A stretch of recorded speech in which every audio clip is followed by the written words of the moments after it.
کہ آدم اعلیٰ سپیس سے اندھا سپیس میں آ گئے۔ اگر آدم کا سراپا نہ ہوتا تو آدم خود کو برہنہ محسوس نہ کرتے۔ 1000 سال کا ایک دن۔ تینوں میں سے ایک صاحب بولے، جب بات آدم اور حوا کی ہے تو ہمیں سپیس اینڈ ٹائم کا سراغ اگر ملے گا تو آسمانی کتابوں سے ملے گا، اس لیے کہ آسمانی کتابوں نے ہی آدم و حوا کا تعارف کرایا ہے۔ نمبر 3 مسافر آسمانوں کی وسطوں میں گم ہو کر بولا، دن روشنی اور یوم سپیس ہے۔ اللہ تعالیٰ فرماتا ہے، میرا ایک دن 50,000 برس کا ہوگا، میرا ایک دن 10,000 سال کا ہوگا، اور میرا ایک دن 1,000 سال کا ہوگا۔ یعنی دن کی طوالت یا دن چھوٹے بڑے ہونے کا تعلق اس کے پھیلنے یا سمٹنے سے ہے۔ ایک رات 23 سال کے برابر۔ اللہ تعالیٰ فرماتے ہیں، میرے قرآن کو شب قدر میں نازل کیا، جبکہ قرآن پاک 23 برس میں پورا ہوا۔ مفہوم یہ ہے کہ ایک رات 23 سال کے وقت کی مدت کے برابر ہوئی۔ حضرت موسیٰ علیہ السلام کو اللہ تعالیٰ نے 30 راتوں کے لیے بلایا اور 40 راتوں تک کوہ طور پر رکھا۔ یہاں صرف راتوں کی سپیس کا ذکر ہے، جبکہ موسیٰ علیہ السلام 40 دن اور 40 راتیں کوہ طور پر رہے۔ یعنی حضرت موسیٰ علیہ السلام 40 دن 40 راتیں رات کی سپیس میں رہے۔ رات کی سپیس میں ٹائم پھیل جاتا ہے، دن کی سپیس میں ٹائم سمٹ جاتا ہے۔ ڈائمینشن۔ ایک صاحب بولے، اسی مضمون پر میرے ذہن میں 2 مثالیں آئی ہیں۔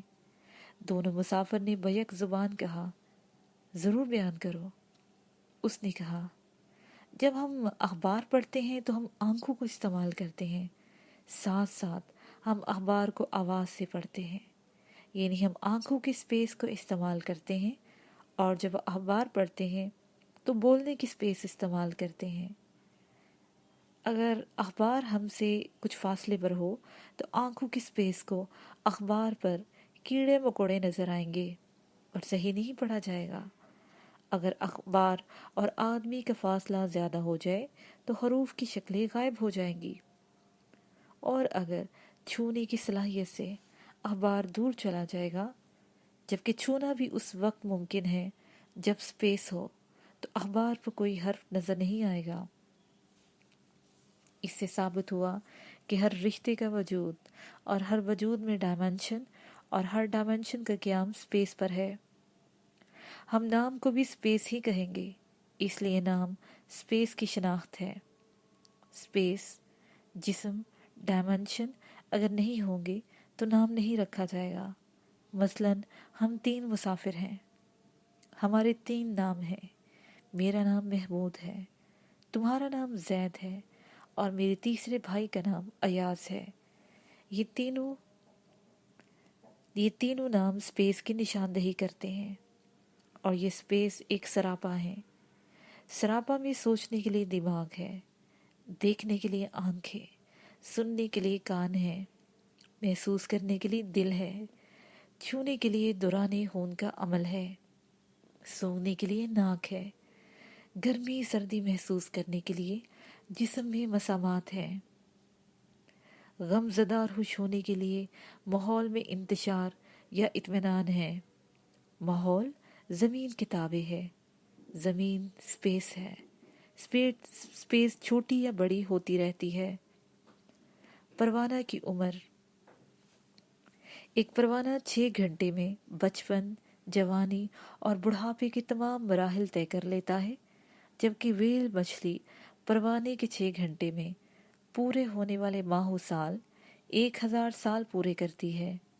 پروانے کی پوری زندگی 6 گھنٹے کی ہوتی ہے، اور ویل مچھلی کی زندگی 1000 سال کی ہوتی ہے۔ ایک سانپ بہت بڑے چوہے کو اس لیے نگل لیتا ہے کہ اسے چوہا چھوٹا نظر آتا ہے۔ اگر چوہا اتنا بڑا نظر آئے جتنا بڑا آدمی کو نظر آتا ہے تو سانپ اسے نگلنے کی ہمت نہیں کرے گا۔ اس کے صاف معنی یہ ہوئے کہ چوہا سانپ کو اتنا بڑا نظر نہیں آتا جتنا بڑا آدمی کو نظر آتا ہے۔